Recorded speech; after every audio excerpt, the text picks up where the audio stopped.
არასამთავრობო ორგანიზაციების ნაწილი აცხადებს, რომ 11 აგვისტოს ანტიკორუფციული ბიუროსგან მიიღეს მორიგი წერილი, რომლითაც ედავებიან უცხოური აგენტების რეგისტრაციის შესახებ კანონის დარღვევასა და ასევე სთხოვენ განმარტებებს თუ რატომ არ დარეგისტრირდნენ უცხოძალის ინტერესების გამტარებელთა რეესტრში, როგორც არასამთავრობო ორგანიზაციების წარმომადგენლები აცხადებენ, ისინი ანტიკორუფციულ ბიუროს სამართლებრივ დოკუმენტაციას გაუგზავნიან, სადაც აღნიშნული იქნება, რომ მათ არ ეკუთვნით შესაბამის რეესტრში დარეგისტრირება. განცხადებას ხელს აწენენ შემდეგი არასამთავრობო ორგანიზაციები: სამოქალაქო საზოგადოების ფონდი, საფარი, საერთაშორისო გამჭვირვალობა საქართველოს, მედიის განვითარების ფონდი, ისფედი, სოციალური სამართლიანობის ცენტრი. ჩვენ ვემსახურებით მხოლოდ და მხოლოდ ქართველი ხალხის და საქართველოს ინტერესებს. ამერიკული ფარა სტანდარტით, რომლის ასლის არის თითქოს ეს კანონი, ჩვენ არ გვეკუთვნის ამ რეესტრში რეგისტრაცია.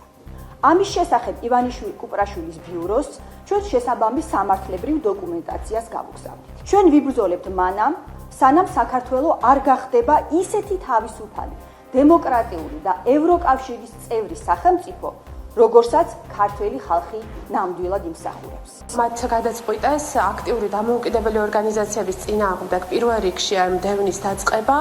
საზოგადოებისთვის კარგად არის ცნობილი, რომ ფარას შემთხვევაში გათვალისწინებულია სისხლის სამართლებრივი პასუხისმგებლობა ორგანიზაციების ხელმძღვანელების წინააღმდეგ და შეიძლება ითქვას, რომ რუსული ლოგიკით აღსრულებული ფარა იქნება კიდევ უფრო მძიმე და რეპრესიული კანონი. ჩვენ მრავალი წელია ვემსახურებით კონკრეტული ჯგუფებისთვის სამართლიანი, თანასწორი, უსაფრთხო გარემოს შექმნას. და ამავდროულად ჩვენ გვყავს მრავალი მხარდაჭერა და შეუძლებელია ვთქვათ, რომ ჩვენ რომელიმე კონკრეტული უცხოური ძალის ინტერესზე ვართ მიღმული. დაახლოებით 400-მდე NGO დარეგისტრირდა გამჭვირვალობის რეესტრში, ვინაიდან მათ დასამალი არაფერი არ აქვს. თუმცა სამწუხაროდ არსებობს ჩვენთან ისეთი NGO ორგანიზაციები, რომელსაც ჩვენ ეგრეთ წოდებულ მდიდარ NGO-ებს ვეძახით, ქალბატონი გიგაური, ლომჯარია, მაქარაშვილი, ტატარეია და ასე შემდეგ, რომლებიც მხოლოდ მავნებლობას ეწევიან ჩვენს ქვეყანაში. ისინი თავიდან ბოლომდე ემსახურებიან თავიანთ გარე უფროსებს, ზღვარი წაშლილი არის მათსა და კოლექტიურ ნაცმოძრაობას შორის, ჩვეულებრივად ამ პარტიის დანაყოფს წარმოადგენენ და წლების განმავლობაში რო გადავხედოთ, რა საქმიანობას ეწეოდნენ ისინი, ხო? მხოლოდ რევოლუციური სცენარების რაღაცა დადგმა, მაშინ მონაწილეობა, ჩვენი იდენტობისთვის აბსოლუტურად საპირისპირო პროპაგანდის თავსმოხვევა, ეკლესიის ლანძღვაგინება და შემდეგ უკვე მოგვევლინებოდნენ ხოლმე აღდგომის დღეები თუ ემთხვეოდა, აღდგომა თუ ემთხვეოდა მაგალითად რაღაცა აქციას, იქ სანთლით ხელში და გალობდნენ ისეთი ადამიანები, ამ NGO-ების წარმომადგენლები, რომლებიც პატრიარქის ლანძღვაგინებით არიან დაკავებულები ბოლო წლების განმავლობაში. ადგილობრივი თვითმმართველობის არჩევნებამდე ორ თვეზე ნაკლები რჩება პროცესში მონაწილეობასთან დაკავშირებით ოპოზიციაში კვლავ აზრთა სხვადასხვაობა. არჩევნებში მონაწილეობას გეგმავს პარტია გირჩი. პარტიის ლიდერები აცხადებენ, რომ ოპოზიციამ ყველაფერი გააკეთა, რათა დაკსაქსულიყო და ხელისუფლებისთვის შესაძლო გამარჯვების ბერკეტები შეექმნა. გირჩი კანდიდატს შიდა პარტიული პრაიმერისით არჩევენ. მერობის კანდიდატების შერჩევის პროცესი აგვისტოს განმავლობაში გაგრძელდება. გირჩი აცხადებენ, რომ აღნიშნული გადაწყვეტილება მიიღეს, რადგან ოპოზიციურ სპექტრში თბილისის მერობისთვის კომპეტენტური კანდიდატი აქამდე არავის წარუდგენია. არჩევნებში გაერთიანებული ძალებით მონაწილეობას აპირებენ პარტიები გახარია საქართველოსთვისა და ლეილო ძლიერი საქართველოსთვისაც. ლიდერები აცხადებენ, რომ კანდიდატებთან დაკავშირებით მსჯელობა დასკვნით ეტაპზეა. ოპოზიციის ნაწილი კი კვლავაც ბოიკოტში რჩება. ნაციონალურ მოძრაობაში არჩევნებს სპეცოპერაციას უწოდებენ და აცხადებენ, რომ წინასწარ წაგებულ თამაშში შესვლას არ აპირებენ.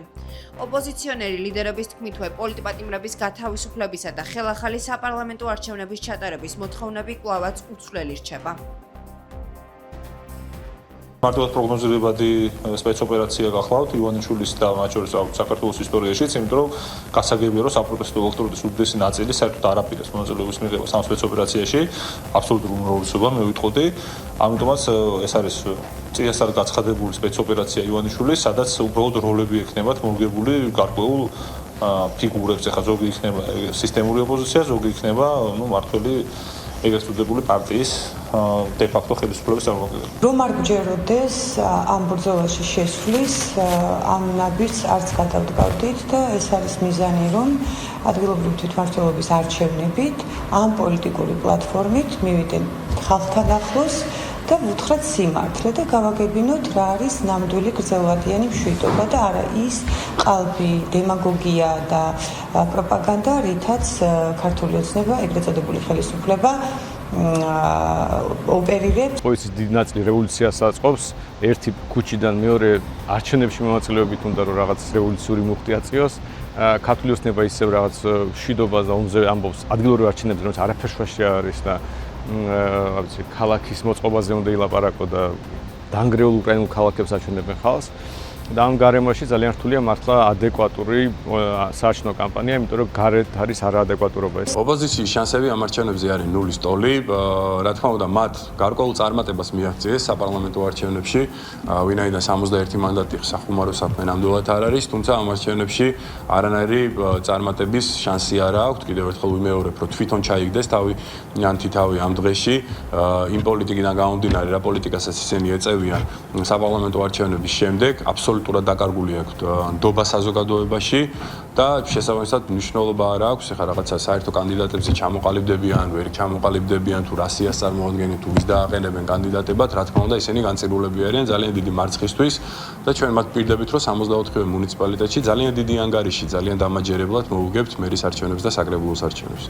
საქართველოს ვიზა ლიბერალიზაციის შესანარჩუნებლად ვადა აგვისტოს ბოლომდე აქვს პარალელურად დანია, როგორც ევროკავშირის საბჭოს თავმჯდომარე ქვეყანა სექტემბერში დაგეგმილ შეხვედრაზე საქართველოს კანდიდატი ქვეყნის სტატუსით არ მიიწვევს. ქვეყნის საგარეო უწყების ოფიციალური განმარტებით მიზეზი საქართველოს მთავრობის მიერ ევროკავშირში გაწევრიანების პროცესის 2028 წლამდე შეჩერებაა. საქართველოსთვის უვიზო მიმოსვლის შეჩერებას პოლონეთიც განიხილავს. ქართული ოცნება დასავლეთის კრიტიკას ქვეყნის საშინაო პოლიტიკაში ჩარევად მიიჩნევს. მმართველი გუნდის ოპონენტები კი თვლიან, რომ არსებული ვითარების მთავარი გამომწვევი მიზეზი ქართული ოცნების ნაბიჯებია. ოპოზიციონერი ლიდერების განცხადებით, იმედი არ აქვთ, რომ ქართული ოცნება საგარეო პოლიტიკას შეცვლის და კურსს ევროპისკენ შეატრიალებს. მე არ მაქვს მოლოდინი, რომ ქართული ოცნება რამე შეცვლის, იმიტომ რომ ამის სრული რო ქონოდა ზოგადად ევროინტეგრაცია სხვანაირად წარიმართებოდა. თუ მართლა ორ კანონზე დავა ყველაფერი, ამ ორ კანონს ანაირი შინაარსი არ გააჩნია. არც ამ კანონამდე ქონდა რამე პრობლემა ოჯახის ღირებულებების ნაწილში, არც ამ კანონმა შეცვალა, იმიტომ რომ არც ერთი კანონი ფაქტობრივად არ მუშაობს. ამ რაღაც უშინაარსო კანონების გამო კარგავთ უვიზო მიმოსვლას ევროპასთან. ფაქტია, რომ საქართველოს ევროპული ინტეგრაცია და დასავლური ინტეგრაცია არათუ შეჩერებული, არამედ ის სიკეთეები, რომელთაც წლების მანძილზე სარგებლობდა ქართული ხალხი, არის საფრთხის ქვეშ. ივანიშვილი და მისი ბანდა დაკავშირებული არის აბსოლუტურ ნგრევასთან ჩვენი ურთიერთობის დასავლეთთან და ევროპასთან. ამიტომ ყველა ვისაც სურს და გვინდა რომ საქართველოს პარტნიორი იყოს არა ირანი, რუსეთი და სხვა ქვეყნები, არამედ იყვნენ ამერიკა, საფრანგეთი, გერმანია და სხვა ქვეყნები, ჩვენთვის არის აუცილებელი მათ შორის ამ კუთხით, რა თქმა უნდა, ამ სისტემის დემონტაჟი. ერთადერთი რასაც ევროკავშირი ითხოვს, ეს არის ადამიანის უფლებების დაცვა. და სამწუხაროდ დღევანდელი ოცნების რეჟიმი ძალიან შორს დგას იმ ფუნდამენტური ევროპული ღირებულებისგან, რასაც ნიშნავს ადამიანის უფლებების დაცვა. ასე რომ, რა თქმა უნდა, ჩვენ აქამდეც ყოველთვის მომხრე ვიყავით ოჯახური ღირებულებების დაცვის და ეს არავინ არ მოატყუეს საქართველოს არც ერთი მოქალაქე, რომ თითქოს ჩვენ გვაქვს გასაკეთებელი არჩევანი ევროპასა და ოჯახურ ღირებულებებს შორის. ჩვენი ოჯახური ღირებულებებით და ტრადიციებით შევალთ ევროპაში, ოღონდ ოცნების გარეშე. ეს ადამიანები, რომლებიც კოლექტიურ ნაცნობრაობაში არიან გაერთიანებულები, რა თქმა უნდა, ზუსტად იმავე ხელიდან იმართებიან, რომლის ხელიდანაც იმართებიან ის ბიუროკრატები, რომელიც ჩვენი ქვეყნის საწინააღმდეგოდ განცხადებებს აკეთებენ, რა შუაშია ვიზა ლიბერალიზაცია და მაგალითად სკოლებში, ბაღებში პროპაგანდის, LGBT პროპაგანდის აკრძალვა. ამერიკის შეერთებულ შტატებში, როდესაც პრეზიდენტი ტრამპი მოვიდა, ერთ-ერთი პირველი, რაც მიიღო აღმასრულებელი ბრძანებების სახით, ეს არის, რომ სკოლებში და ბაღებში აკრძალა LGBT პროპაგანდა. ვიღაცა საქართველოს გონია დაბალიღობენ. ვიღაცას გონია რომ თითი შეუძლია დაურქმნიოს ქართულს, ვიღაცას შეუძლია რომ შეურაცხყოფა მიაყენოს ქართულის შეგნებას, ქართულის იდენტობას, მაგრამ არ გადაფიქრდნენ სანამ საქართველოსზე განცხადებას გააკეთებენ, იმიტომ რომ ეს მათივე ნათქვამები საკუთარ თავზე უფრო მეტად მეტყველებს, ვიდრე საქართველოსზე რაიმე ზეგავლენას ახდენს.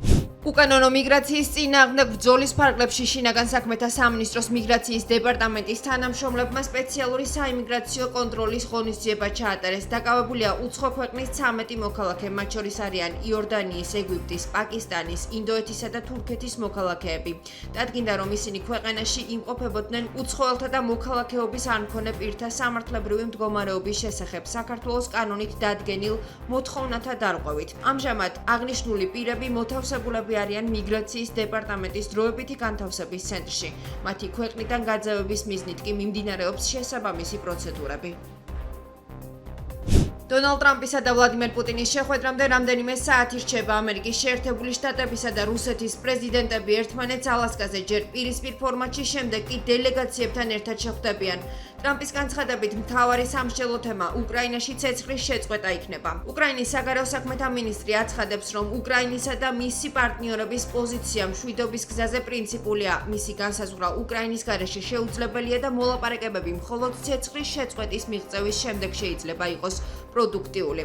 მისივე განცხადებით არავის სურს მშვიდობა იმაზე მეტად ვიდრე უკრაინელებსა და ევროპელებს. რუსეთის მიზანი კი ომია. პარალელურად რუსეთის საგარეო საქმეთა მინისტრის სერგეი ლავროვის განცხადებით რუსული მხარე ამერიკის შეერთებული შტატებისა და რუსეთის მოლაპარაკებებზე თავის მკაფიო პოზიციას დააფიქსირებს. ლავროვს საკითხთან დაკავშირებით დამატებითი განმარტებები არ გაუკეთებია.